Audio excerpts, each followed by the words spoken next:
the Jorvik Viking Centre is the place we're visiting today, otherwise known as Coppergate.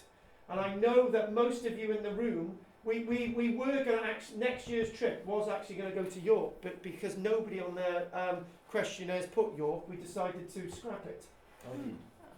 I'd go to York. Oh yeah, you did, didn't you? But there was only one. There was only one mention of York. That is correct. Alan, sorry to correct you. Alan did mention York, but nobody else did, so we decided to scrap the whole idea. But if more than... And Cornwall, we were going to have a trip to visit Cornwall, but only one person put that on their questionnaires. So it was just like, we had no other choice than to come up with something that nobody had thought of. So hence, North Wales. And the other thing on the questionnaires is based on the fact that about four people said that they don't like coming on excursions because it's not at their pace. So we've got an event at their pace on the 16th of November. And Peter doesn't mind me mentioning that he's one of those people that has been really unhappy with our excursions because everyone just goes off into the sunset. So we're going to have an event that's just for people who are slow, like How Keith. slow is slow? Like me, Like you, Keith. Okay. Look at Dennis, right? Dennis. When by the time I finish my ghost walk, right, Dennis hasn't even got to the end. You know, we're already in the pub and 12 hours later. Yeah, terrible, yeah. So right. So this itself is the Jorvik Viking Centre. Or will become the Jorvik Viking Centre. These are the excavations at Coppergate, and otherwise known there as the Shambles. Very nearby is the Archaeological Resource Centre at St Saviour Gate Church. And the Archaeological Resource Centre at St Saviour Gate Church is the place that they're still actually processing some of the finds from the excavations at Coppergate that were made in the 1970s. And for once, I'm not going to show you a plan of where York is because it's obvious. It's next door to London in Kent. So the excavations here, the excavations at York revealed a preservation of archaeology that could be said to be second to none in the area of Viking archaeology ever discovered in Britain.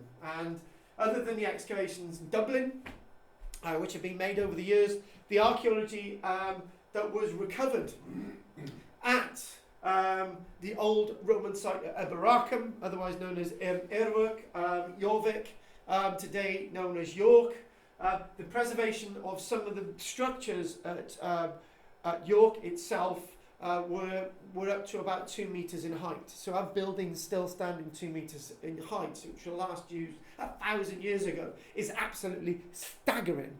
And also, by doing Jorvik as well, we'll hopefully encourage some of you to think about maybe doing a trip to York, maybe at the end of next year, but that's something else.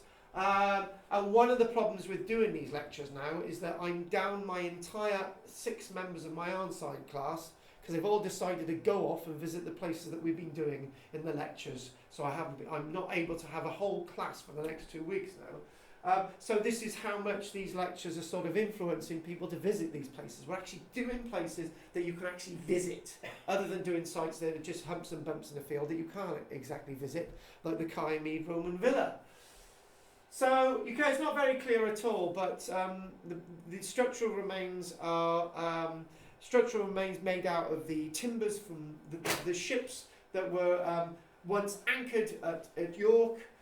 You've got wonderful cesspits, and the wonderful cesspits at York give us lots of data about their diet, the worms, the parasites in their system. And one thing that they absolutely love talking about with Jorvik, and mind my French, is shit. They've got lots of fecal remains of animals and human beings, and dissecting them, you can get an ideal view into their diet. And so those are some of the massive ups with the Coppergate excavations. And the other thing about the Coppergate excavations is that the remains are 4 to 5 metres below the ground level. So the developer basically said, I want to destroy all this. And the archaeologist actually said, well, you don't actually need to destroy it. We're going to keep it there. And the archaeology itself could be used as a resource. And you can build a building on top of it. with leaving us the stuff underneath, and we can have an exhibition area, and people agreed with that. And then eventually the Jorvik Viking Centre has to be in the top 10 of the most visited tourist attractions in the whole of Britain. You cannot go to the Jorvik Viking Centre unless you're myself, without having to queue for a very long time. I used to have a special arrangement with the manager at the Jorvik Viking Centre, but he's gone on to better planes. But I used to be able to get to the front of the queue, and I used to have a personal guided tour around the site, annoying everybody else. I think there's arrangements. I can still see those arrangements today, but that will be with other arrangements that I'd have to make. So, how many of you have actually been to this site? Only 4 or 5 of us. You've been there, Kathy. Well, I've been there, but I looked at the queue and I thought, bugger that. Hang on a minute, stop a minute. You never went on our York trip that year. You did No, you? I didn't. No. Oh, well, I'm actually quite shocked, Kathy. So a trip to York would be very informative for you then. As long as we don't stand in the queue for an hour. No, you wouldn't have to. I mean, they went all the way I round. didn't have to They queue weren't. at all when I You was walked there. straight in. I walked Yeah, straight in. but you lot have got special needs. No, but usually there's an absolutely No, gargantuan queue every time Kathy and I have experienced that. So is only 4 of you? Did you say you'd been there, Goff? Yeah. Right, so that's 4, 5. That's I'd go enough. again though, so it doesn't matter. Oh, I know you can go again. You're gonna have the night with me, Keith, Oh, and good. Alan. We're all in the same room, all the Roman buffs there, looking at our artefacts throughout the night. As long as I can fondle them, that'll be all right. Yeah, no, if Alan will let you fondle his fondle. Oh yeah, moving on. Alan loves fondling his fondle. Right, okay. So that's Michelle in the archaeological excavations there. So what we've got, you can clearly see a rectangular structure there, and this is actually timber uprights, halved timber uprights, or a timber actually from the vessels that were being recycled. Everything in the Viking world is recycled. They're perfect recyclers. They're perfect people to look at as people who you can learn a lot from. But that's another story. This is a building that has actually Watland door panels, but with these timber uprights from the keels of the ships that are being broken up in York. And how do they get their iron to reprocess at York? They're actually getting them from the rivets that they're taking off the vessels that they're deconstructing. So all these different things actually come into their own with the Jorvik Viking Centre. An area of fire here, and there's one building there, and this is another building here. There's a little alleyway in between. So you've got 2 buildings there under excavation, a big hearth in the middle. You know that's a hearth by the coloration as well. Image from the 1970s, I guess that this is from about 1973. 1972, they're talking about the wonders of coprolites that have been found at the Jorvik Viking Centre. And then by about 1976, you get the likes of so wonderful, love him to bits, Magnus Magnusson visiting the site as well. The man who so inspired me with the mythologies of the Icelandic world. Thank you very much. And in my heart, you're still with us. This is the preservation of the Jorvik Viking Centre. And Goff, your opinion of as a place to visit in a sentence. Top of the list. It's top of the list. I knew you were going to say that because you like nautical stuff anyway, so that's really biased. I did actually ponder in the bath this morning while I was playing with the soap. Would anyone in the room actually be interested in another trip to the Mary Rose? Okay, fair enough. We'll forget that one. Yeah, It's a I went last year. It is a fantastic place, yeah. Yeah, it is a place. Alan will go there because there's Roman remains on board the Mary Rose. So you're moving on because we've got a few slides to go through, but what I'm going to try and do is make this relevant rather than sort of Oh my gosh. doesn't he look good? He looks, yeah. Magnus Magnusson was always young and sexy as far as I'm concerned. And there's Magnus Magnus, and amongst the remains of the people that he's descended from. And he's there, he's one of the great sort of sentinels who say, actually, this is a must. You can't allow this to disappear. You can't allow this to go on the tarmac. You have to keep this. And this is in the 70s. And in the 70s, archaeology, sadly, didn't have much of a look in. But then this site leads to the Mary Rose being raised in 1982, and then that's timber vessel as well, and all that sense of conservation and preservation. You've got the Butts project as well. You've got the likes of Flag Fen. All these projects involving timber conservation all sort of stem from this moment with the Jorvik Viking Centre, the York Archaeological Trust, which I would say is an underestimated one of the great archaeological trusts of Great Britain. And if I want to coin the phrase that I do every week, this is by far one of the greatest archaeological sites in Britain, and it does take that mantle. So it would be wonderful if we could spend ages just on this one slide, but fortunately I've got another 50 to go through, so we're not going to do that. But what we're talking about here is you can look at about the 4-5 metre levels of the archaeology, and that's the top of the archaeology. These sections here where you've got whole walls of buildings in a perfect state of preservation. There's a lot we can actually learn from this. You've got upright timber buildings, not the wattle framework, but the upright timber buildings where you've got a vertical, two verticals, and between there you've got planking. And then what they've done then, they rendered the outside of that, and it's perfectly insulated. Wonderful way of building. And we see this from the actual standing archaeology. Similar remains have been found in Dublin over recent years, but the remains in Dublin, in lots of cases, are no longer with us. So we do need to turn to this site. And one thing I missed out on the lecture on a Tuesday and Monday was that I think one of the most wonderful things with the Jorvik Viking Centre when I initially went there in 1984. It hadn't been long open actually, so when we actually went around there, they actually had a wall, and they had a chronology of the archaeology on the wall. So you'd have a bit of prehistoric stuff, you could touch it, feel it, Roman stuff, you could have the Angle stuff, you could have a load of Viking stuff, you could have the medieval stuff, you could have modern stuff. And it was like a vertical wall with little bits of actual archaeological excavated pottery sticking out. You could feel them. And I had that experience. I don't know if that bit of display is still there now, because they're constantly changing. You didn't see that? Did you ever see that? They revamped it after the... They revamped it after the flood. You've been there since the flood? Yeah. Yeah, that's why. Yeah. Well, anyway, it was a wonderful experience because you know what I'm trying to do with these lectures in a minute? I'm trying to give you different ways of looking at archaeology. It's not sort of, ooh, it's in a glass cabinet. It's actually, you go in through the glass cabinet, because there's no glass cabinet, you're actually touching the pottery.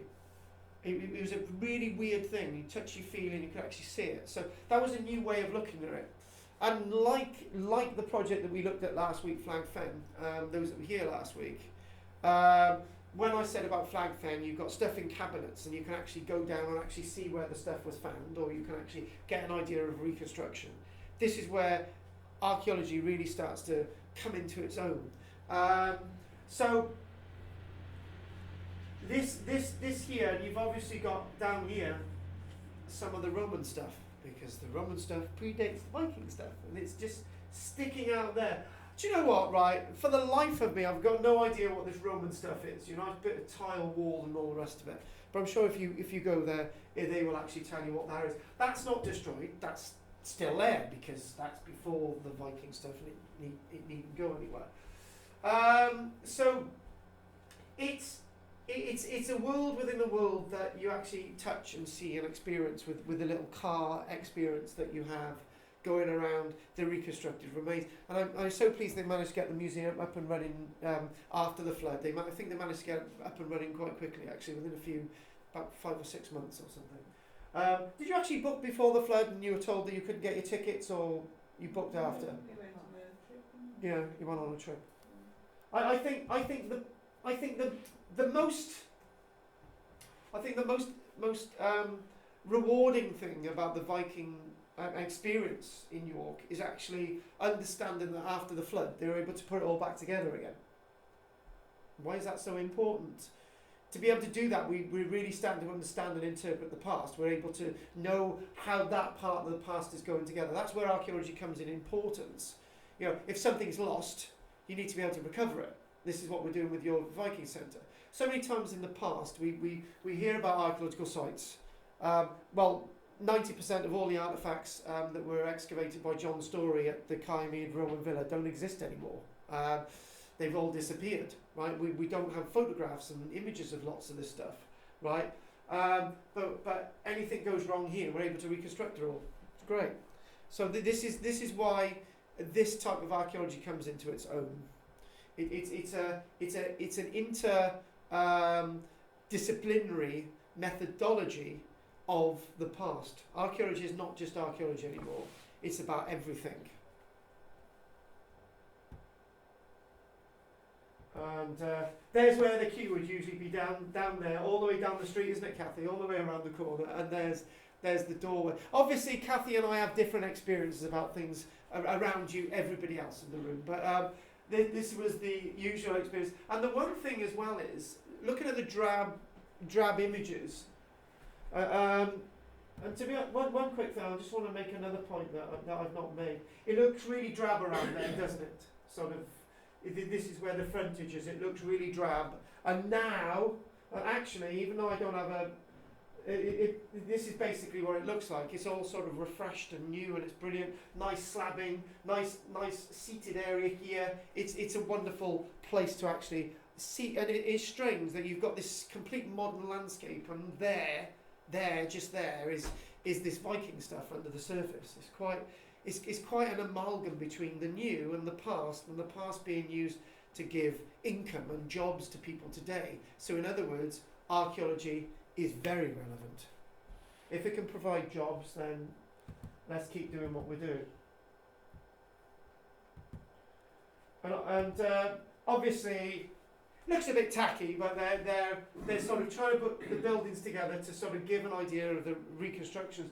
And one thing is that these buildings are directly built upon the original buildings, which you don't usually get. What you get with reconstructions is that you've got the remains of the building over there, and what we're going to do, we're going to put a reconstruction here. But these are actually done, the template of these is where the buildings are under the surface. So that's great. And then what you do have in this reconstructed area is directly built on that template underneath. You've actually got the archaeology you can actually see as it's been completely preserved, just like the Mary Rose stuff, and you can actually look in amongst it, and it's a wonderful experience. Obviously, things have changed a little bit, but my five or six experiences going around Jorvik Viking Centre is that it's like a sweet shop for somebody interested in history and archaeology. You've never got a chance to see everything because there's just too much there, to be honest with you. And it's on levels. So you've got the top layer, you've got that level, and you've got that level. So you've got the three different tiers of archaeology there. And it's overwhelming, really. But fortunately, with the Jorvik Viking Centre, you can take your time, unlike going to the baths in Bath. Isn't that true, Alan? Oh, yes. It was a bit rushed, that. Yeah, we'll move on. So the reconstructions are not meant to be completely in the ilk. They're meant to look like this. These are the touristy Purcell Brigade reconstructions. But again, they look really real after all the skin's been placed onto these things. And what you used to have, they've replaced the cars and completely changed the cars, but these are suspended cars to go in amongst street scenes. And I don't know if they've still got the man on the toilet. Yeah. Ellen would love that bit. So you've got the man on his toilet on the privy, and he's talking away. And you've got the one thing that hits you when you go down there is the smells. The smells of the cesspits, the smells of the drains. Did you get the smells? Yeah, Cooking. We've had it, right? The smells, introduction of the smells, and again, it's hearing those voices, the smells, the landscape with the archaeology, and it's a very weird thing. Just sort of, you're floating in amongst this stuff, and you don't want to get off the car. You're just enjoying the experience, and then the experience is over, and everything reconstructed is based on the archaeology, not 5% based on the archaeology. Everything that you see on display, including there's an image of a bloke coming up, and it looks so real you could prod him. The facial reconstructions there are based on the skeletal remains of the people found on the site. That was you putting that, Keith, there. I'm not going to brain Alan anymore. So not a very clear image. We've got some really nice clear ones coming up. But again, as it's dappering and dathering, you've got a street scene. You've got a mania of somebody over here. You've got a stall. You've got the buildings. This is great, and the smells in particular. So Shane, are you sure you didn't have a cold that day? I could have done. They weren't that strong. I mean, they were there, but They they were. weren't as strong as the first time I went. Ah, you can remember when you first time, yeah. They were a bit bumping, weren't they, Keith? Yeah. Yeah, nice bumping smells. Yeah. Right. Yeah. Cat weasel. Whatever bumping means. Cat weasel. Oh my God, that's not bad. So where's old Gummidge? That's Dennis, isn't it? Oh, fuck. Oh shit, sorry. Gummidge has got to. That's Dennis. There's one difference between that man and Dennis. Have you Got lots of noticed hair. up top? Yeah. Oh, but Dennis has had a haircut since. It's a young Dennis. It's a young Dennis. Yeah, it's a young. Yeah, I think you need to stop insulting my Dennis. Only I'm allowed to insult him. So, and again, it's sort of this sort of street scene, this sort of, but it does look believable, and you're into it, and it's everything a reconstruction should be, without going over the top. This is an upright vertical split timber structure with a nice thatch on the roof, and one thing we've got to chuck in there straight away, not really straight away, is that York itself is as much a native British site as it is a Viking site, and what we mean by that is that the reason why York is established is because it was already a city there. So the Vikings move into York, they become the new masters of York, but the people don't go away. You still need the market traders, still need the farmers, you need to still have those gophers out there. It's an amalgam of cultures. And when you think about it, you have somewhere like York, which is accessible by two rivers, the Ouse and the Foss River. You have somewhere like Dublin that was equally accessible by river contact. You've got other small settlements, but those are the two big ones.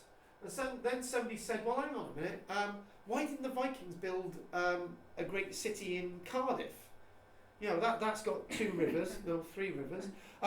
That's got three rivers. So why didn't they do something in Cardiff? And the answer is, at the time of the Vikings, the population was so small in Cardiff. If the Vikings had established something in Cardiff, they would have had nobody to trade with. So what is actually the point? And other than Bristol down the water, the Vikings wouldn't have lasted long in Cardiff at all. Well, presumably they were in Swansea. and Swansea, they exactly. rivers there as well. I was going to come to Swansea. Mm. So obviously, then you've got the likes of Swansea, which is more accessible. It's further away from Bristol, so it can sort of encompass that market. So Swansea itself, on all the senses of the homes, which are east and west of Swansea, all take their names from some kind of Viking incursion.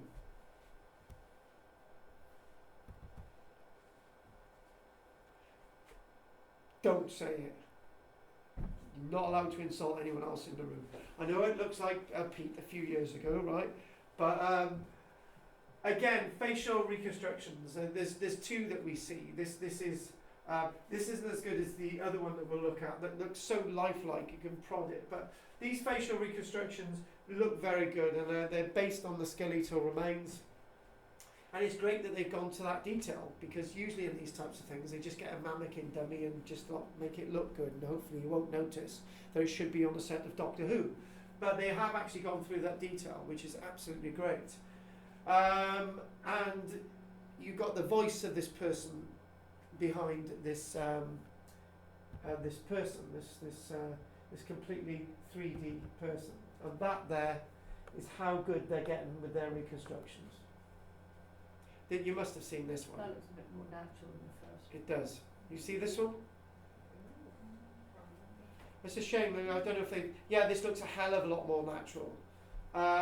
And again, all based on the evidence, the pure evidence of the archaeology, and then they can.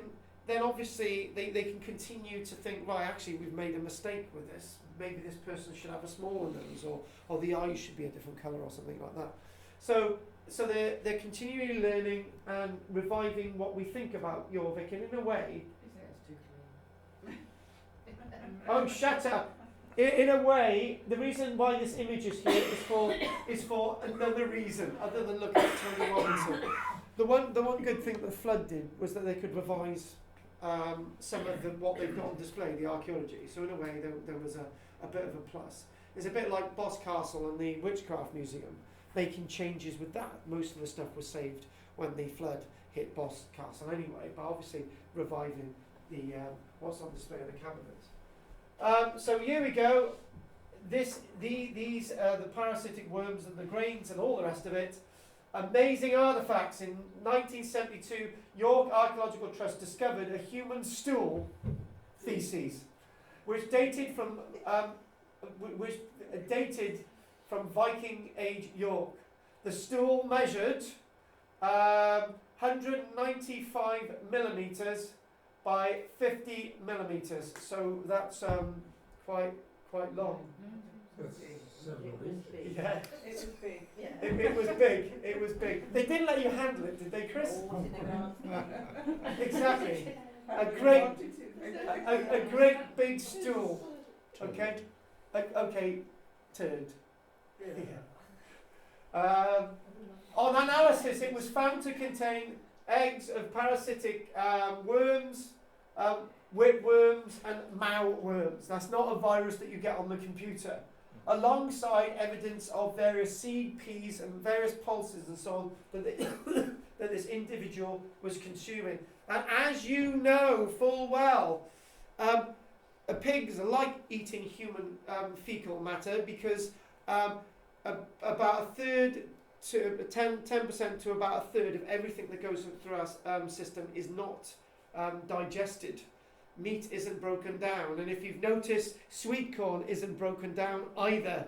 And this is why pigs like our fecal matter. So you can understand when they're actually going through these stools. Okay. I will end now, Lynn. When you go through these stools, okay. you can actually find evidence of some of the meats that they're eating. It's a shame we're not doing underwear today. What do you mean? And again, these wonderful street scenes. So you've got some game birds in the distance. He's obviously not happy with his relationship. And obviously a street trader and all these things, all these gatherings and so on. Are these all supposed to be Vikings? These are all Vikings, yes. That's Eric. That one's Eric. That was Eric as I well. thought their colouring was always a bit. Oh, the colouring. I believe that their colouring would be different. Their hair and complexion. Obviously they're basing this on the archaeology. So who am I to argue with another archaeologist? If it was George Nash, I would. Right, anyway, so look at this here. DNA testing. What's that? Didn't they do a DNA testing to find out what the colour of the eyes? They have done DNA testing, exactly. I didn't mention the DNA, but the testing earlier on, yeah. So, yes, they have. Now, antler, horns, cow horns and so on, and making this bone comb, which is exactly the same, other than a couple of teeth damage, from one actually found at the site itself. So we know that these things are being made there as well. So we know from York itself, Jorvik, that we've got metal working. We've got trades such as that people are processing antlers and so on. We've got all these different things going on, and one thing again, the point I'm trying to make about this is that the Vikings at York were a truly civilising influence. They were not people who were going out raping and pillaging. They do not deserve that press. And they've had to live alongside the local population to have York in the first place. Otherwise, they've kept being attacked all the time, and eventually they've been overtaken by those people of northern England. And this nice little sort of hacksaw type saw, evidence of this being found on site as well. I've actually got this image, and I've got this image as well, so it all helps. I'm gonna make a weird statement as well. Quite a strange one, actually. When I like to sort of compare history in the past with now, sort of various ways of looking at history, and I started to think that the Jewish population of Denmark and the Netherlands, that all of those lowland areas, are basically their main trade is as silversmiths. They're all known as silversmiths. All the Jewish populations of that landscape, silversmiths. And I'm actually thinking that the Vikings were massive silversmiths as well. And it's quite ironic that the people that the Germans aspired to be, the true Aryan race of the north, were also the people who were the influencers for the Jewish population to take on silversmithing in those areas in the first place. And I think that's one of the great ironies of history. And this is one of those types of locations. Silver working in York was massive. And again, the problem is with York is actually trying to work out the images that I've got. Lots of the images that I've got are sort of looking at the Jorvik Viking Centre from the past. But when I went there 4 years ago, you could actually walk on this suspended floor.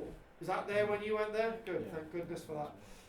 So this suspended floor. So what you've actually got the archaeology they're actually looking down on. Within sort of a hall-like building here, you're looking down on it, you've got the reconstruction, you've actually got another area where you've got the panels, and obviously when I went there 4 years ago, you could see the laboratory. Was the laboratory still there? No? You didn't see the laboratory, but they used to have a laboratory area where on site they actually had a working laboratory where they had the microscopes and all the rest of it. That wasn't there? Do you see that? I was there in 2010. I don't remember that. No. Oh, cool. People giving talks, didn't they? Yeah, Like yeah, yeah. various archaeological discoveries. And, Yeah. You could handle replicas, I presume. Yeah. It was a They- bit more one-to-one. It's obviously constantly changing, in other Yeah. words, and this is a point I think we're trying to make. Is I've got my experience, you've got your experience. It's really different. This is why something like York is very relevant, because it's continually changing, and that's the Mary Rose experience as well. I'm not trying to push a Mary Rose trip, but I'm saying the Mary Rose experience is that's constantly changing, because they've gone through so many changes with the Mary Rose. 1 minute you can't touch it, and the next minute the timbers are completely conserved, and you get very close to it. You got this reconstruction, all the rest of it. Things are moving around. This is how the past should be interpreted, not sort of stayed and lost in the mud.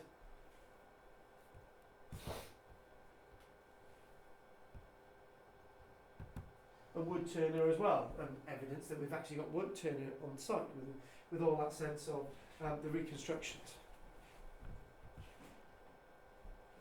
That method's still used, isn't it? Yes, it is. The lathe, typical wood turning. Yeah, it is. My uncle that passed away last year, he was a yew wood turner, so he made nice bowls out of yew. You got a lathe in our garage. Well, you've got everything, you have. Well, my ex-husband had the lathe that's still in my garage, which you won't get back. No, does John use it on occasion? Have you ever gone? I think you did years ago, didn't you? We'll have a workshop in your garage. Well done, you've answered it. No, me and Ellen are over there. That long? Yeah. I remember them using it. I've got pieces of you. Sorry? This right round. Yeah, it's quite. Really got it from. I remember making different things on it. Again, you've got a modern instrument, which is fairly modern, which is practically exactly the same as an instrument used in the past. And I think. Yeah, but in the centre somewhere, I don't know if I was doing or something, there was a TV programme about it. They was doing different crafts, and they used to use that. Yeah, exactly. The lathe, the nice. Yeah, it's. No, you. It's very simple, and it's extremely effective, isn't it? I think one thing, I think the point being made is I've got a bog standard phone that's 15 years old, and Dennis, you've got quite a simple phone. Why do we need these? Why do we really need these complicated phones? The reason is, I want to just make phone calls, right? So that design, they will still be making these things because people, all they want is just a phone. And They all brought that people, one back, Nokia. Yes. They brought it back now. Exactly. Basic Nokia, which is What is it? basic Nokia. Basic Nokia. You can keep a battery for about a week. I think the battery lasts. It's They perfect. They actually brought it back. There is a point here. The point is that simple design that we come across 15 years ago. This lathe design is still going to be used in hundreds of years' time. And I think that's something we can learn from. We can't completely change everything. We shouldn't be completely changing everything. And we've got to see from the past that if things work, you shouldn't change them. And there's loads of examples like that. The Land Rover Defender. Why would you want to change that design that's been with us 60 odd years, you know? Why would you want to change that? So, but I think this is how we understand and learn from the past. Things that work, you don't need to change.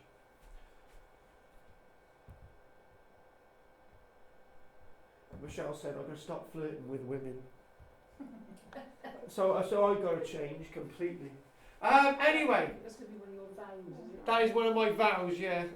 So I'll just flirt with men more often, like Dennis. So obviously these sets of skeletal remains in the cabinet, so reconstructions, faces, skeletal remains. And obviously you've got the 3 levels, you've got the level you look into, then you go down the stairs. You go down the stairs bit, yeah? Well, when I was there, you first level, go down the steps on the lift into the next level, look into that area, and down more steps. Yeah, exactly. So it's tiered. 3 tiers of experience, and you've obviously got the shop there as well. Oh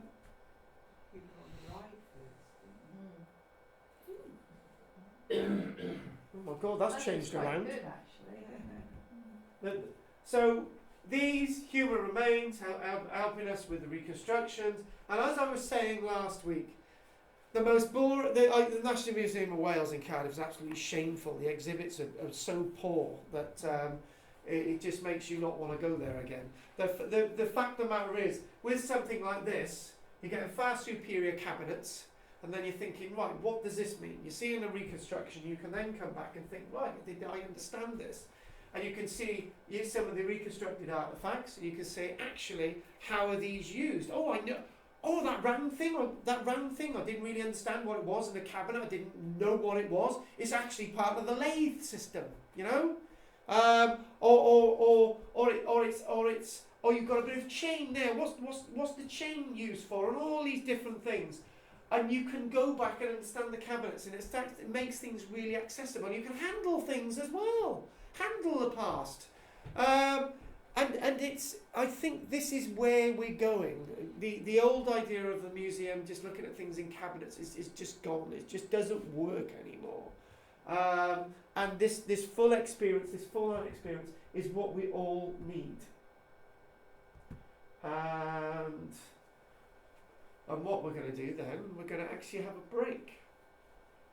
However, with really well-preserved bits of archaeology, you can also think of really well-preserved artefacts.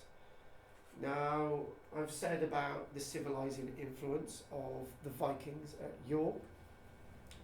And to find those civilizing influences, we'll just do this slide in the next one actually, because it puts my point over. But you can actually get an idea of trade. This bowl itself is I wouldn't say obviously, but this is from the continent, probably being made in somewhere like Syria. So it's travelled a long distance. It's glass, it's survived. It's obviously cherished and loved by the person who had it. It's ended up at the site. It's obviously from an earlier period as well. Because there's gladiators on this. Yes, so it's from an early period again. So has this come through from the Roman world, which was at York, or has this come through on trade? Probably come through on trade. And we can see this with the other artefacts coming up as well. The amber coming up. But again, this was cherished. This was loved. This was part of Viking civilization. Again, the idea of the civilizers. if you're going out killing everybody, then you're not going to have these bowls, are you? If you want to think logically. Yeah, sounds a bit patronising, but that's where we are. Hang on a minute. Oh, you got your map. Actually, Yeah. all right then. Okay, we'll do the amber before the break. But what we're going to do, we're going to do the map. There you go. So what's happening? We're not going to do this plan. I'm not doing a lecture of Viking incursions in Britain and all the rest of it. But so by 866, they are occupying York. Who are the heathens? Hey, Does it say heathen? where? Heathen Down army below. divide. Yeah. Mercia. Above Getting word warmer. Mercia. Yeah, and you got there. Yeah. Great heathen army arrives in East Anglia. Yeah. Who are they? People from Barry. No, these are the Vikings. These are the Vikings. You So- call them heathens? So eventually they're occupying York. Obviously, the two rivers that lead into York, the Ouse and the Foss. Within 2 years, after the Great Army arrived, they're actually occupying York itself. And just two things I want to point out. We will see it. Torksey pottery in great numbers have actually been found in York. So the potters at Torksey are trading with York, and that's where their pottery's going. So obviously it's going out to sea and it's moving up to York. Thetford pottery as well, they've got that in York. So again, trade locally, and then trade further afield. These amber amulets. So these amulet, these themselves, you don't actually get translucent amber like this. That actually looks quite beautiful, to be honest with you. These two bits actually look really, really beautiful, and that's a transparent amber. And the one thing I would say about amber is amber has to be pure. It can't have bugs and little miniature dinosaurs and things that go bumping the light in there. It can't be the things of Jurassic Park. Okay, this stuff has to be pure and of keen to the eye. And they've found these at York. Now, you could argue that some of this could have been collected along the coastline, except the amber collected on the coastline is very small and really damaged and not really much cop. So you know that this is coming from the Baltic or Königsberg or somewhere like that. Königsberg used to be an old part of East Prussia before it was occupied by the Russians after the Second World War. So this is where the best amber was coming from. This is the same type of amber which was used in the creation of the amber room, which used to be at St. Petersburg until it was disappeared in the Second World War. So again, trade, skill, the sense of decoration, and this is Viking civilization. So we're going to actually take a break there.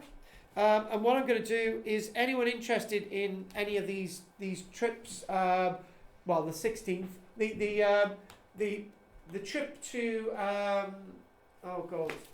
Skenfrith and Grosmont Castle, and I do believe that is taking place on the 15th of September, is still going ahead. So those interested, that's 25 shekels, that's on the list. So anyone interested in that, that's going ahead. Obviously this other trip. Are there any questions? The time span for the Vikings taking over the north of England and being defeated hundreds of years? I would say that the Vikings the Vikings are like any civilization. It's likely that the Vikings have been in amongst us for 100, 150, 200 years before they claim to have conquered Britain. And it's very similar to the cancer that was the Normans coming into Wales, because the Normans were slowly coming into Wales within days of them, within days of William I becoming king of England on the 25th of December 1066. So we're talking about Chepstow Castle being founded within days of that happening. the first being proclaimed king. But that cancer that spread across Wales took well over 200 years before the population itself was so sort of defeated and so sort of wound down that the Normans were able to finally conquer this land. And it's the same with the Vikings. It was a slow grinding down of the east coast, but the Vikings never ever conquered the whole of Britain. They only conquered about a third of the landmass of England. And somebody asked me the other day, why didn't the Vikings conquer Cornwall? I thought, well, Peter asked that. He's from Cornwall. And he said, why didn't they conquer Cornwall? And the answer is quite simple. They didn't conquer Cornwall because there was a very interesting resource that is fairly unique in Britain, in Cornwall, tin. So if you're going around killing all the bloody tin miners, right, you're going to have no tin, which is very important with your copper, creating bronze. And the other thing is, well, we know that the Vikings had a good old hiding in the archaeological evidence, particularly at Weymouth Harbour, where we found the remains of 300 beheaded Vikings down there. So, you know, the Vikings weren't the great hordes of Hordak that were able to conquer the whole of Britain within a whim. They were not those great warriors. They had people defending against them. And there's one little thing there as well. We've got a lot of evidence of the Vikings in Britain. We've got a lot of evidence of conflict between the Vikings and the native peoples of Britain. And there's a lot written about it. But there's not a single piece of evidence of the Roman invasion of Britain, of any major conflicts. Probably because 99% of all the battles and sieges that anyone has ever written about with the Romans coming to Britain is completely fictitious. So, what we're going to do, we're going to take a break there. I've just got a couple of announcements to make. I'm still working on the idea of a Friday walk. Jane wants her hand creams. Apparently Lynn is owed a raffle prize. Yeah. Anyone who's got any stories about the Dimland Road red-eyed ghost, I'd like to hear more about it. And also the lottery is next week. And we're planning also maybe to have a day trip to St. David's. Other than that, we're going to go on our break.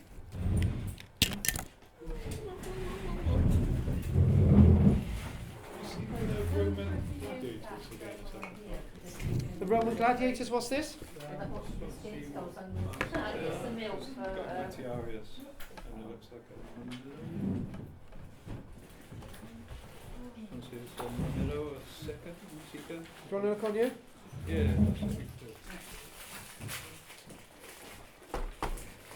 hopefully we've got internet access. Okay, I'll close that one a minute. Don't want all those things going everywhere. And let's get on the internet. about 3 or 4 slides back.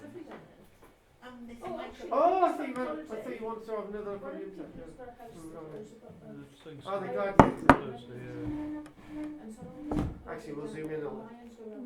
The one with the rope on its arms. I don't. Is there Retiarius? Yeah. I can try them. Quite strong, that one, isn't it? I don't think there was It's quite a strong coffee Nescafe. Yes, but it's sort of lost it. That's the trouble with buying. That's more smooth, I think that's well, the cheap stuff is going to be more smooth. Not that I want to say it's cheap. It's not, it's just a golden blend, isn't it, for Nescafe? It's just added golden blend. It's just been bottled differently. The trouble is we have 2 open-up months at once. We're all going to have that one instead of finishing this one. Not Pretended very more either. Oh, did anyone see my video about using sheep shit and human urine to bring out carbon on a stone at the Rhondda I Valley? did see it, but I did? done it yet. No, I actually did use human urine. I got Michelle to wee in a bowl and I weed in a bottle and we spread it all over the stone. Yeah, that's Retiarius. Yeah, it is. It's 3. 1, 2, 3. And that cover in the other one. yeah, that looks like. Yeah, there's a cover in there, and yeah, there it is. That's it. Yeah. That's it. It's chucking it through the air. No. That's what that is. That's what that represents. Sorry. The The referee. No, yeah, there's got to be a referee. Again, she's got a That is the Oh. referee. You want that one? Check another one in then. No, that's a back one. That's a hip one. What Yeah, then? so that is. Christmas one. So I haven't that's the only thing I Can see it. can. Yeah. There might be if you looked a bit closely, that might be a bit of a string across there. I don't know if that's just the image. Don't know how these. Oh, I like But the yeah, top. it doesn't Thank try you. to see There that. is a tiny 1, Bigger 2, picture. 3. Yeah. Oh, well done. Thank you. Lynn, Yes. I'm not going to spend the night with you again. Okay. You snore. This wonderful hand anvil and a hammer. Now, this could be for cobbling actually, but again, to get that level of evidence, obviously, you know, John could be looking around and thinking, oh, you know, we might have that on one site, we might have that on another site, but we haven't got the two together. So, but on this site, you've got the intercourse of these two objects to say that they're cobblers, or this is for light hammering of metallurgical goods. You know, there's loads of different ways of looking at this. But you've got these two objects together. I'm looking at these in a cabinet thinking, what the hell are these for? And wow, they got a reconstruction of it over there. So this is when these types of artifacts come alive. Bangles, not the pop group from the 1960s. Walk like an Egyptian, right? We've got a silver bangle, and we've got a copper bangle. So the one thing I know, two objects. How are these relevant? They're relevant because the place that they're actually metalworking, the great sense of the metallurgy of York itself, is to be seen within these artefacts. You know, it's rich in everything at Jorvik, from organic evidence, from fecal matter to timbers, to the metalworking, to a sense, the real sense of who these people are. And yes, I thought, wow, I could have a relationship with that. So what? Look at that edge there. And that edge to me looks like whoever owns this is being sharpened and honed on a regular basis. This isn't something that's worn, for example. This is a perfect object in a perfect state of preservation. Discarded in the mud, it was left there and just fell into the cesspit or whatever. But you wouldn't like to lose these objects easily. But again, giving you an idea of the craftsmanship and the beautiful, even the iron objects are well preserved on site, which is really Would that have unusual. been like a weapon instead of like used for like chopping wood, you know, carving or whatever? Is there a scale on it? Because of the condition of it. There isn't a scale. I really should have had a scale. So I mean, noticing that. It's cross section, it's thinner. So you've got about That's what that I'm saying, size would at it least, have been that? maybe bigger. But I need to get the scale on it. So don't quote me on that. But I'm talking about the preservation of this object. It's in a fine state of preservation. And then we look onto the other mystery object. What's that, Keith? I said it's beautiful, isn't It is beautiful. It's a bit like Dennis on a Wednesday afternoon. Look at this. This is a hand scale. So this you know, had a belt. Everyone would have weighed everything back then. Hand scale. So obviously it's a bit longer than that, but this would have been on a belt or something. It's not. They're quite actually small things. These are. But everyone would need to weigh everything. If somebody gives you a coin, you need to get the weight. You know, so if you're going to buy a pound of nails, you need to sort of know there is a pound of nails. You know, all these different things, and the fine state of preservation of the artifacts and pins. What are they, ivory or what? Or Hairpins? Bone pins. Yeah. So you can use something like this for weaving. You can use something like this as a hat pin, a hairpin, a cloak pin, an underwear pin, a darning pin. You can use it for whatever. So these are actually bone pins in a perfect state of preservation. So alongside all the other pins you find, you've got bone pins. And the real fine craftsmanship on these. I'm just going to take a guess that these are probably close to scale. I wish there was a scale on them, but I'm going to say close to scale. Because you do have actually, really large bone pins. The larger pins that you've got, the more secure they are going to be in the archaeological context when discovered. So you've got 2 eyes in these without eyes, but obviously so many different uses. We can have a list of about 20 in the room if we want. Cloak pin. Now look at this. You're talking about this isn't pottery. This is that's definitely you. That's probably something like I don't know, ash. But you've got these that have been turned on the lathe, and these are all wood. So these are produced on site, So we've got the evidence. We know they're produced on site because we've got evidence of a lathe. So what other evidence do we need from that? So again, we've got these on site, and in other words, we've got the full picture. In archaeology, usually we don't get a full picture. You can be excavating on an archaeological site, not find any bone evidence at all. You just got the ceramic evidence. Other sites, you've got no ceramic evidence, and you've just got the bones and a bit of iron. With this site, you've seemingly got everything other than the squeal, really, and you've also got the flesh of the animals as well, preserved in the fecal matter. So, did you say everything except the squirrel? I thought he said Squeal. And the squirrel, everything. We don't have the squirrel either. I don't know if there's any evidence of squirrels there. Grey squirrel. Oh, shut up, you tart! In those days, red. It would have been red then, I think, yeah. No, hang on a minute. If there were grey squirrels over here, it would have been proof that the Americans invaded. They came found here. Britain. They found Britain. The Americans Yeah, found I Britain. always thought There's so. a new way of looking at history. Not squirrels with them. Yeah. Might have been. Hang on, they had them in Might their have been their house. totem. And that's racist as well. Black squirrels, you can't say that.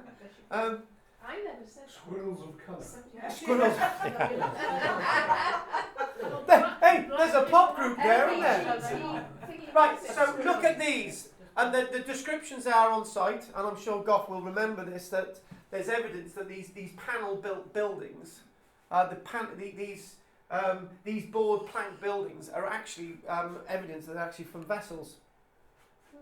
So sections. So they're sailing in there, so nothing's wasted. That's the point. Nothing's wasted in Viking society, and all the rivets have been taken off, and they've been melted down to make the metal objects that you've got, because you've got foundries and everything there. So you've got, and there you've got there a section where you've got where they're showing that then daub is applied, and this would be a good insulator. So you've got the board, you've got daub either side, job done, and you're going to have hair and all sorts of things in it. Yes, and the best urine to use with the daub matrix is actually male urine. I had this conversation with somebody in my Valleys class who she couldn't work out why when she was actually creating dyes that her female urine was not a really good fixative. So she was trying to get men to wee in a pot for her. Well, I come across all these circumstances. flourishing rhubarb, you should also use men's urine. Exactly. Do what to you? I think it's probably Put it on your rhubarb. Exactly.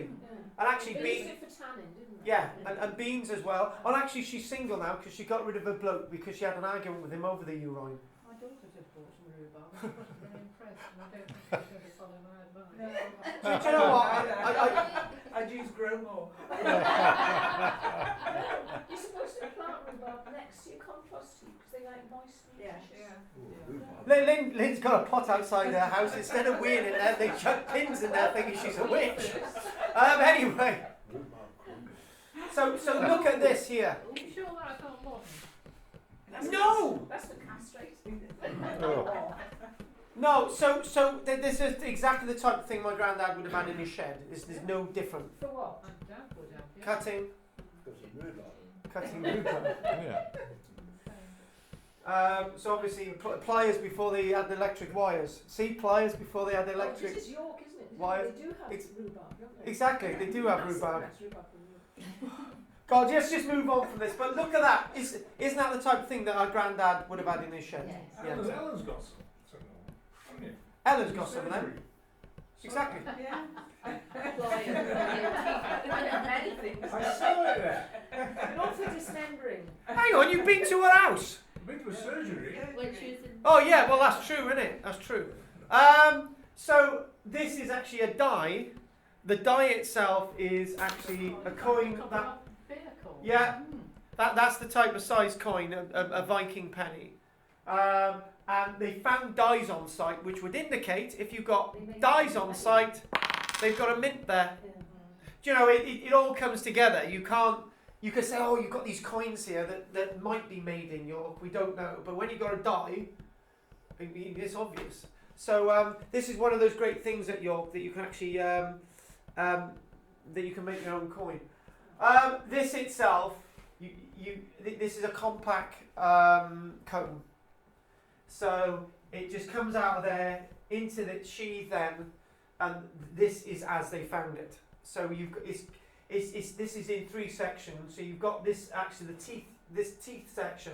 This is mounted in a 2-piece, and this is then riveted. So little copper rivets all the way around. And this they found this on site. You can't get any more closer to.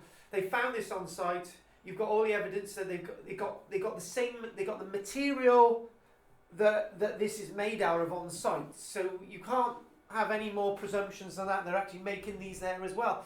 And obviously, when you think about the Vikings, they completely changed the picture of who these Vikings are. And this is that Tortsey pottery. No, this isn't Tortsey. No, it's the other one. Oh, what was the other place? Tortsey is coming up. Oh, lower down. Yeah, Thetford. This is Thetford ware. So these are the Thetford cooking pots that have also made their way onto site. So we've also got ceramic culture. So we've got. It seems that the Jorvik culture is complete with having all the tick boxes. Thetford, Roman, Boudicca. Yeah, it's the same area. Yeah, the area of the Archaeology. But obviously, this is in the Viking period. Yeah. So do you know what? I like to be critical. I don't think York really looked like this at all. The evidence tells you that there were cesspits and wells and all the rest of it. There were waterways, but then again, York itself, they built a Roman city there. So and I'm thinking basically they're building within the Roman remains that we're seeing, and there are layers of alluvium that they're building in, but it probably a little bit less brackish than the image we're actually seeing, but close buildings together in close proximity at Jorvik. Kathy, quick. Well, one of the things I did manage to do in York was go around the walls and find where the Romans and how much was left, and it's quite high. Yeah, it is. It is quite high. They are digging the Roman place. We went to visit it, didn't we? And you can see them excavating and. When was that? Last year, the year before. Yeah. So again, this is. Sorry, so it's Quickly, I want to finish in 9 minutes. Goffer's got to go. He's got a woman to see. Is that the sea and like part of the land on the right? That ship's masts. 2 things. Yeah. This is going to be the River Ouse or Foss. Yeah, River Ouse or Foss. And it's likely that there are little reams between some of the buildings, but there's not much evidence of that. That looks like water there. But it's quite likely as well to actually get around. They would have used water, sort of canals rather than actual streetways. But I think it was a little less brackish than this. This is a bit extreme to say the least. Well, it might take a bit of a sewage away. Yeah, exactly. Yes. Now It's there. very handy. Now this is one of 4. This is one of 5 helmets that have made of metal that have been found in the Viking world. So when you think about it, the Viking world, Russia, the Tsars of Russia originate from the Vikings, all the way to Greenland. 5 helmets ever, right? So whatever you see with the film The Vikings and whatever you see Vikings having metal helmets and all the rest of it is probably a great myth, because one has been found, I think, associated with in Sweden. I think they found one and maybe another one in Sweden now. You know, the one with that comes down with 2 eyelets like that. Yeah, you know the one? And that sort of rests on the nose. They've found a couple of them in Sweden, I think. One more recent. They've got one in Russia. Another suspected one in Russia. You've got this one. And if you want to put the Sutton Hoo helmet in there, which was actually made in Sweden and not made in this country, if you want to class that as a Viking helmet, not an Anglo-Saxon helmet, and then there's this one, 5 or 6 helmets, and that's it. So this is a Coppergate helmet, and they actually say that this is probably not Viking, this is probably Anglian, but has been reused by a Viking. So the evidence for helmets is really restricted, but this is a really good state of preservation. Whatever way you look at it, it's a fine object. If anyone wants to make something like this, John, then For you. you know. What's the back bit? Is it like chainmail? Oh, it's a On the back chainmail of it? to protect from a Looks sword like blow. leather. The problem is if you've got a plate behind you, it's going to cut into Oh, your neck yes, as you move yeah, around. yeah. So you need something movable. Yeah. And this is obviously evolved from a Roman helmet, where a Roman helmet would have had a sword guard behind. Yeah, but the Roman military is not really looking behind you; they're looking in front. So you're not really needing to guard against. But with this type of conflict, when you've got something like this, you're able to guard around all the quarters around you. So They're just cheek plates, aren't they? yeah, the Roman cheek plates, exactly the way it's evolved. Probably have to be really rapid now. Cowrie shells trade again. And look at this.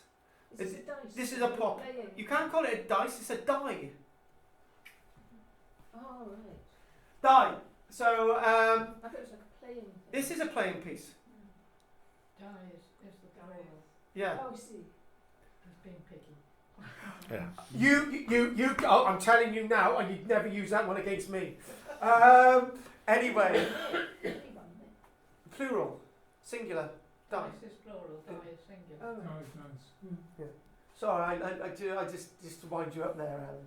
Right, so obviously, and one thing, this sort of stamp theme that we saw on the, that we see in the Neolithic period all the way through, this sort of dotted circular stamp design, and we don't need that. You don't have to stamp it, you have a pointy bit and you have two thingies like that and you turn it round.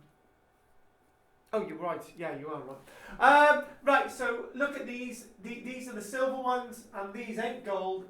These are bronze with a high copper content. So these are nice brooches. That one's about around that size. So these are the brooches of the day.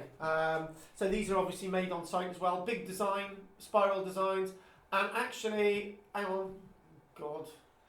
It's gone to squiff. Oh, come on, go away, you stupid stone. I'll show. I'll have to do this. Oh my! Do you realise the amount of images left? I don't think I'm going to get through them.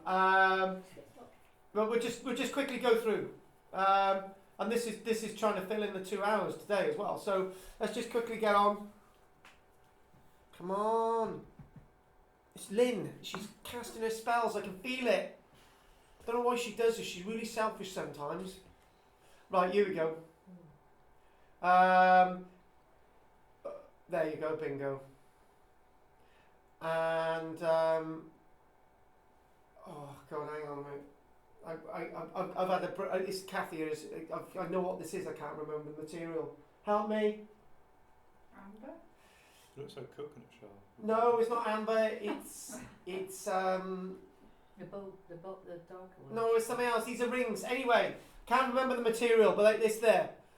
Look at this as well. That's a plank from a vessel used as a gaming board set. With all these little... Yeah, it's a gaming board set. Again, an idea of trade. Of different beads from all the way across the Viking world, even Britain as well. They use stone on site. We got grave covers, probably recycled from Roman York at Arkham. And look at that as well. That has shown use. Right, that has been used over and over again as a hammer. I can remember my granddad in his shed. He used to have a hammer like this that had been used so many times, and this is love. This is something. The craftsman. This could have been used to rivet with. It could have been used with an anvil. There's different ways of working that out, but forget about all that. It's just the fact that this is loved. You know, it's used over and over again. And again, more of the excavations, all that there. You can see all the different buildings and outlines. Not an iron pan, a copper pan. So you've got a copper pan with iron handles. And again, the preservation is so good. It's riveted on, it's repairs on there as well. And does anyone know what these could be? Excuse? Well, No. Lamp. Keys? Keys. They're keys. We've actually got the padlock for this. These are keys. Oh. These are keys. I'll keep this running until somebody says we've got to go. Look at these. Obviously some small dirks. Couple of spearheads there. You can the thing that I liked the most was that the way that's been mounted there, and it looks really fresh, and it's just like, you know, you can tell that's been hammered. It's great. And little lamps. These are little lamps, little tiny little ceramic lamps, and little booties. Oh my lord. Oh my lord! What Exactly. leather is it? Amazing. Is it leather? What leather? That's leather, man. Yeah, what Yeah. leather? It's got human. Human leather. No. Oh my goodness. It's gonna be a cattle leather or something. It's unlikely it's They gonna look be really good. pig. They are really good. Obviously, they're because it's really tanned, really sort of soft, and it's stitched inside and then it's put the way it is. So again, examples of these very similar to sort of Roman type evidence within the land. When again, they make loom weights like this really crude. You've made a batch of pots and you've got a little bit of clay left. Make a few loom weights. This is what this says to me. Another bit of the story, added story. We don't need that. There's the lock. That's a padlock. You see the long key? That's the padlock. The long key there was for the padlock. So obviously that would have been released there, but that's basically the padlock mechanism. Pan pipes. Where's my little pan pipes? They're gone. So yes, little pan pipes.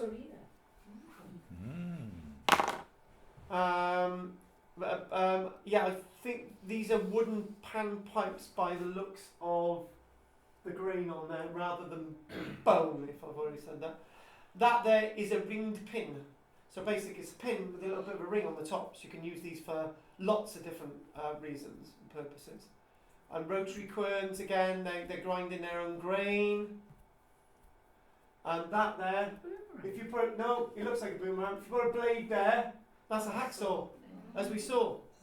That's one of the hacksaws. No, these are not what you think they are, Dennis, right? These are actually sheaths for blades. Beautiful. Yes. Scabbard handles. No, scabbard handles, scabbard sheaths. Yeah. No, scabbard sheaths. No, sheaths. Scabbards, yeah. I don't know what I'm talking about there. But anyway, there are those beautiful designs there. And look at that there. A silk cap or cape, which has actually come all the way from India. Trade, civilization, and women, men, luxuries. They found that there as well. And this is only one smaller Viking York that they've actually discovered. Kathy mentioned these are skates. Obviously, two big rivers there. They're skating, a typical Viking thing to do. Skates. We get lots of evidence of these Scandinavian. We've got them. Lots of these in York, dozens of them. And that there is a smithy's punch. Again, this is exactly similar to one which was my granddad's shed. None of these things have changed after a thousand years. That there is a sock. Is it woolen? Yeah, it's a woolen sock, yeah. No, it's not woolen, it's linen sock. Sorry, it's a linen sock. That's the reconstruction, it's a linen sock, not woolen. It's a linen sock. And spindle wools, a bit of Roman. That's the base of a Roman pot has been used as a spindle wool. Reuse, recycle. Bone spindle wool, pottery spindle wool, stone spindle wool. All spindles, nothing's wasted. Spoons, you wouldn't get one of these in your ear, but there you go. Silver spoons. And look at that, we know. And there is one thing there was one thing that was completely sacred to the Viking. It was the horse. It was the only thing that they didn't eat. And you know how I know that? It was a horrible history fact. Oh. No, they didn't eat horse meat. That was the one animal they didn't eat. And on spur, again, you know, it couldn't have all been about water at York if you got a spur there. Horse spur. and the spur as well, that they're actually riding with spurs, which is obviously an innovation at the time. And this is a pommel for a sword, the long dagger, and you've got tang, and you've got the pommel at the top. Stone. Oh Christ. I think that's stone, yeah. Like a soft soapstone. Oh, that's what those objects were earlier on. Oh, Soapstone, yes. It's a very soft stone. It looks almost alabasterish, but that would be too weak. But it's a soft stone. Yeah. Well, it's talc before it was talc. Yeah. And that is the Torksey ware. Look how beautiful that is. That is nice, yeah. And obviously trade, that would have had to have gone out in the water to there, made by artisans, craftsmen. And if you quickly look, right, you can see all the little handles and there's a little spout there. And finally, coming to the end, and this is a tuning peg for a musical instrument. Ivory tuning peg. Exactly. And this here is tweezers, mother of pearl on the end, copper tweezers. It looks like it has gilt on it, but it might not be. It might just be the copper coming to the surface. Another image of the excavation. And look at all these weights. Important that things were weighed. Different weights of different colour, copper weights. I think that's that or that one's a lead weight.